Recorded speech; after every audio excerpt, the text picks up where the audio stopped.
Selamat siang para netizen dimanapun kita berada, salam inspirasi bagi kita semua. Ekspresi kesedihan Gibran saat dilantik ya sebagai wapres. Nampaknya kehilangan pamor, nampaknya kehilangan power Jokowi begitu kan ya. Kenapa? Ya kita lihat saja bahwa seorang wakil presiden seharusnya mereka tegak, santai begitu kan ya. Marah ekspresi kesedihan. Ini ada apa di balik ini semua? Pidato-pidato Prabowo yang tanpa teks di situ menunjukkan bahwa sosok Prabowo sangat luar biasa. Mungkin saya menganggap bahwa ya seorang Prabowo dan wakilnya itu seharus setara begitu, punya gagasan yang baik, punya kinerja yang baik, punya rekam jejak yang baik. Tapi kalau toh pada hakikatnya ini kan seolah-olah masyarakat Indonesia masih pesimis begitu dipimpin oleh Prabowo dan Gibran karena masih belum teruji kedua-duanya begitu kan ya. Saya kira bahwa saat setelah pelantikan ya tamu-tamu undangan di situ banyak yang menemui Prabowo, bukan menemui seorang Gibran. Mungkin hanya beberapa orang yang kemudian menemui seorang Gibran. Dan ekspresi inilah yang kemudian ditunjukkan kepada seorang Gibran, seolah-olah sedih ya. Kesedihan sudah muncul atau bagaimana ya. Mengemban amanah yang begitu luar biasa. 270 juta orang di situ di Indonesia saat ini ya, dipimpin wapres yang termuda ya dalam sepanjang sejarah Indonesia. Seharusnya memberikan nuansa-nuansa yang begitu luar biasanya, terobosan-terobosan baru. Tapi kita lihat saja bahwa Gibran ini tidak hanya diidentik sebagai anak muda begitu kan ya, tapi juga identik sebagai pemikiran-pemikiran Jokowi, yang mana pemikiran-pemikiran Jokowi dianggap sama dengan seorang Gibran. Dianggap memimpin bangsa kita dianggap gagal dan sebagainya. Artinya apa?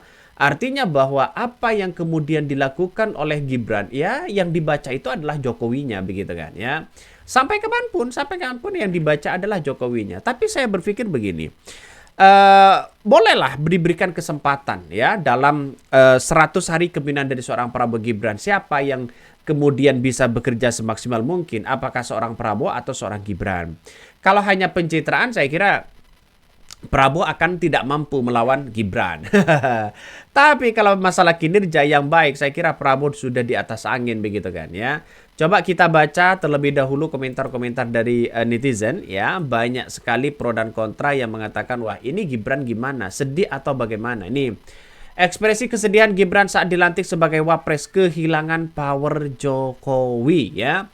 Warisan dinasti yang mungkin beranggapan bisa terus-menerus menari di atas penderitaan semuanya.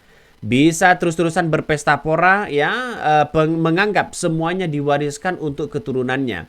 Seperti mimpi dan mungkin sebentar lagi akan mulai menjalani periode penuntutan kepalsuan jati diri. Ini komentar netizen.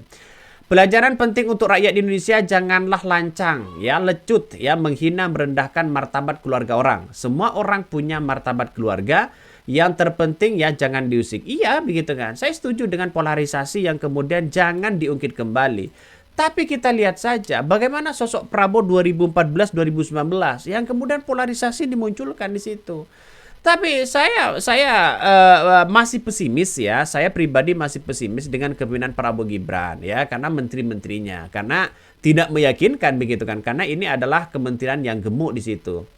Dia baru sadar kalau Jakarta itu keras, politik itu keras, keluarga Cendana itu serius tapi santai ya. Baru sadar itu semua. Jadi dia ngeri-ngeri sedap. Ini komentar-komentar netizen. Mending mundur daripada malu seumur hidup ya. Saya herannya malah sama ayahnya kok ditarik-tarik anaknya. Ini komentar-komentar netizen banyak sekali pro dan kontra. Artinya orang itu sekarang ini bukan lagi mengkritik dari seorang Gibran, tapi pemikiran-pemikiran dari seorang Jokowi yang diwariskan kepada Gibran, sehingga dianggap sama begitu. Mulai dari turun ke bawah, terus kemudian bertemu dengan masyarakat. Tapi coba Prabowo begitu lebih konsistensi terkait dengan ekonomi. Bagaimana ekonomi ini maju tanpa pencitraan apapun. Jadi selama Prabowo dilantik dan selama Prabowo sudah dinyatakan menjadi presiden, Prabowo tidak pernah turun ke bawah bagi-bagi apapun di situ. Prabowo tidak pernah pencitraan sana sini, tidak pernah. Ketemu dengan masyarakat mereka tidak pernah begitu. Coba kalau Gibran sudah beberapa kali mereka bagi-bagi ini, bagi-bagi itu, bagi-bagi ini, bagi-bagi itu. Itu menandakan bahwa terlalu sering sama dengan seorang Jokowi. Artinya apa? Artinya tergantung dari ketegasan kepemimpinan itu. Walaupun mereka jarang menemui masyarakat, tapi kebijakan-kebijakan seorang Prabowo nantinya diterima oleh masyarakat dan pro terhadap rakyat. Saya kira ini lebih baik dibandingkan hanya mengumbar para pencitra-pencitra yang kemudian dipoles sana sini begitu. Makanya saya tidak sekarang ini tidak yakin begitu kan ya.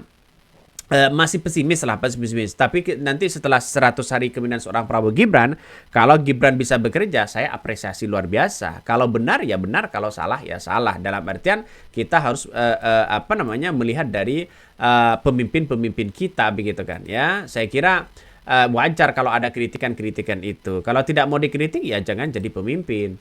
Ekspresi kesedihan Gibran saat dilantik sebagai Wapres, kehilangan power Jokowi. Gibran Rakabuming Raka akhirnya resmi ya menjadi wakil presiden atau Wapres RI mendampingi Presiden RI Prabowo Subianto usai mengucapkan sumpah jabatan di gedung MPR. Namun ada pelantikan ya justru tidak terlihat raut kebahagiaan dari wajah Gibran ya putra sulung Joko Widodo itu malah menunjukkan ekspresi kesedihan pada momen bersejarah itu. Seperti yang diungkapkan para gestur dan mikro ekspresi ya dari Paul Ekman, inti Manchester Inggris ya Monica Kumalasari yang menyatakan adanya ekspresi kesedihan dari raut seorang Gibran. Saat sumpah wakil presiden justru didominasi emosi ya, sedih itu terjadi jika seseorang kehilangan sesuatu, kehilangan apakah mungkin kehilangan kebebasan. Dirinya menyebutkan kesedihan yang ditampilkan Gibran kemungkinan karena kebebasan terenggut di usianya yang belum 40 tahun karena sudah harus memikirkan sesuatu yang global dengan level kenegaraan. Betul begitu kan? Artinya apa? Artinya harus bertemu dengan duta-duta besar.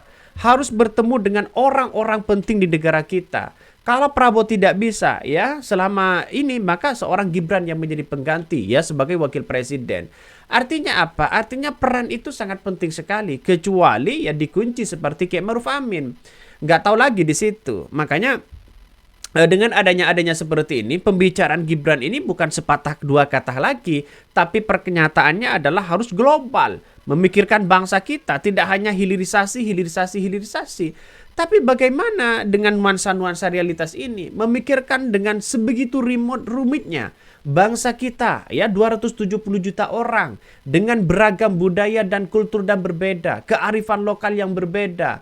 Jadi saya kira bahwa Gibran harus punya terobosan-terobosan baru sebagai anak muda. Masa representasi anak muda tiba-tiba ya kelakuannya pakai mainan ini dan itu, mainan anak dan sebagainya. Jadi kan tidak logis di situ begitu.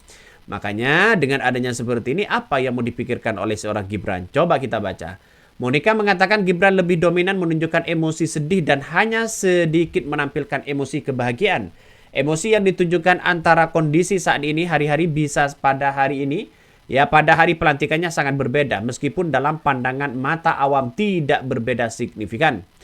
Bahkan ya Monica juga mengatakan ekspresi yang obstruktif dari Gibran bisa jadi karena hal yang dicapai Gibran tidak seberat perjuangan Prabowo yang harus menempuh perjalanan 20 tahun untuk bisa sampai ke tahap jabatan presiden. Sehingga ada kesan tidak organik yang terbaca pada mikro ekspresinya. Betul begitu kan? Artinya apa? Artinya kalau hanya instan yang didapatkan, pengalaman belum cukup, terus kemampuan untuk mengelola tata ruang, mengelola sumber daya manusianya, saya kira tidak bisa. Prabowo jatuh bangun untuk bisa ya bangkit ya dan menjadi seorang presiden. Pertama kali dengan Ibu Megawati mereka kalah. Terus kemudian ya mencalon lagi 2014 dengan Hatta Rajasa. Mereka kalah begitu kan ya. Yang ketiga 2019 mereka berpasangan dengan Pak Sandiaga Uno, mereka kalah dan sekarang berpasangan dengan seorang Gibran. Artinya apa? Artinya bahwa ya pengalaman dari seorang Prabowo ini begitu kan? Ini sudah menjadi kekuatan yang sangat luar biasa. Artinya apa? Artinya ini bukan secara instan begitu kan ya. Coba pemikiran-pemikiran Gibran dan gagasan Gibran, pengalamannya begitu kan, sehingga ada terkesan ya tidak organik yang terbaca dalam ekspresi-ekspresi apa yang kemudian dilakukan oleh seorang Gibran. Makanya dengan hal ini mungkin masyarakat akan bertanya-tanya begitu kan, apa yang mau dilakukan oleh seorang Gibran nantinya begitu ya ke depan ini. Apakah pertama kali hanya sosialisasi sana sini atau bagaimana? Tapi yang jelas kami memprediksi bahwa ya Gibran gak usah muncul lagi, pasrahkan kepada seorang Prabowo dulu. Tiba-tiba nanti kalau sudah beres ya Gibran akan muncul di situ. Oke, mungkin itu yang kami sampaikan. Ya, tonton terus channel Ho dari Podcast Rakyat ini, jangan lupa di subscribe.